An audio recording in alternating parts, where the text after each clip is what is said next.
It was Christmas vacation, and I was 14 years old. I was on the high school basketball team. Each day I was dropped off 4 hours early to basketball practice by my father on his way to work. The school was completely dark. The basketballs were not out for me to shoot, and the weather outside was absolutely awful. You can count on it in the middle of a Michigan winter. I had absolutely nothing to do but be alone with my thoughts. I was forced into meditation. My mind went places unimaginable to me. It was as if I were floating the entire time. I then sat in meditation every day for 3 weeks during Christmas break, as I waited for basketball practice to start. It had been the most amazing experience of my young life. I didn't continue after Christmas break, but it was always on my mind to return. Next year, a psychology class introduced me to Abraham Maslow, the concept, hierarchy of needs, and self-actualization. This is our highest form of being, but occurs only after our fundamental needs are met. This in particular addresses our spiritual and psychological selves. Again, I was fascinated. I realized if I continued meditation, maybe for decades, that I could reach self-actualization. I decided this was the one thing in life that I wanted to be, self-actualized. I then made it a commitment that I was someday going to make a concerted effort to reach this. During high school, I met through my girlfriend a man named James. James was about 55 years our senior and was by far the most multidimensional person I've met in my life. He is published in a number of academic areas, was exceptional at business creation and management. Philosophy was probably the greatest interest of his, and I was considering a major in analytical philosophy when I entered college the following year. We would chat for usually about 8 hours each visit about philosophy, physical science, languages, he spoke over 50, history, political science, and a myriad of other academic subjects. Though we didn't do meditation, or did he talk about how, he talked about where it could take the mind.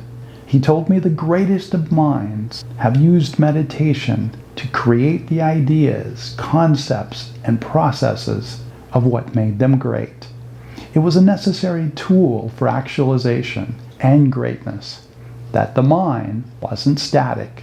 It could be changed and realizations could be discovered in the process. That meditation was the purest way to do this. At times in high school, I would do 2 to 3 hour meditations and would realize the importance of them, but I was very inconsistent.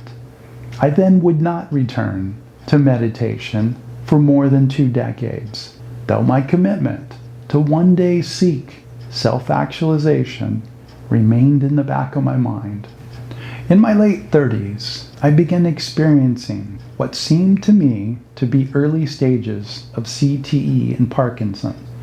Both diseases are associated with concussions, CTE entirely and Parkinson's in part. I've had close to 20 concussions, mostly from athletics, but also from fights. Other concussions have come from accidents, twice on a bike, in a car, and at least one work-related one. CTE is a degenerative brain disease, chronic traumatic encephalopathy. Little is known about CTE, and what little is known has primarily come from the study of the brains of ex-football players and boxers who died from it. Parkinson's is also a degenerative disease, but not fatal. I knew I had to do something, as the symptoms, especially of CTE, would only worsen and eventually kill me. It would kill me, but only after a long, grueling torture, which I would be able to do little. I knew my memory and cognitive ability would nearly disappear long before it killed me. I would physically be able to do very little. I've read articles claiming the only known correction was meditation. I then turned to that. I began meditating intensely and have since meditated well beyond 10,000 hours. My symptoms are nearly gone. I'm convinced they will entirely disappear in another few years. I am also convinced if I do not continue meditation, my condition will worsen. Had I not done meditation, I would now be dysfunctional. I would not now be able to function in society.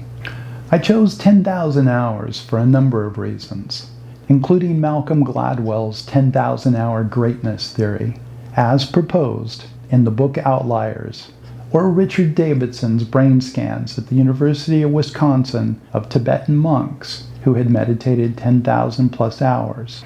Also, I'd listened to Nobel laureate Herbert Simon speak when I was in college about the pursuit of greatness, which had a tremendous impact on me. 10,000, though not a magical number, was just indicative of an intense effort. Along with CTE and Parkinson's symptoms, in my late 30s, early 40s, I had a badly injured shoulder and was unable to work. I couldn't move my right arm and was in excruciating pain. This was my opportunity that I had long wanted to meditate. I did so up to 14 hours a day. Though I am not able to levitate, and I still am far from where I want my mindset to be, it has made a difference. I meditate every day. Among my greatest passions are to see the world, to understand new things, and to see where meditation will take my mind. There are days when the focus is not there. Distraction prevails. Other days I'm utterly fascinated with my meditation, the new insights or places it takes me. The insights, perspectives, at times, are like watching a film. Other times I am taken to places which suspiciously look like I've tapped into something new, a new ability. Meditation also provides me with creativity, enhanced problem-solving abilities, answers to questions, and can prepare me for a number of mental tasks. Had I continued to and consistently done the meditations that I did in high school, I believe that I would have come very close to living my potential. My mind would have been something that I am not now able to fathom. Please subscribe and like. Thank you so much for watching, and see you in the next episode.